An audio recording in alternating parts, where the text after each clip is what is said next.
To enable swipe for pop-up view on Samsung Galaxy A37, first we need to go to settings. Over here in settings, we want to scroll down to find advanced features, and of course you want to go over here. Then you can proceed to the multi-window option, and then we can find swipe for pop-up view, which we can easily enable or disable by tapping on this switcher over here.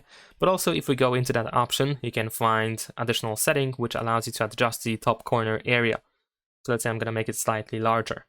Now, in order to activate the pop-up view, you just have to swipe from the upper left or upper right corner inwards the phone. There we go, and this is how it looks like. We can see some additional options at the top. You can also tap on this line at the top of the app in order to open them again. You can grab by this upper line in order to drag the app around, and if you grab by the corner, you can still resize the window if needed. And there we go. That is pretty much it. Leave a like and subscribe.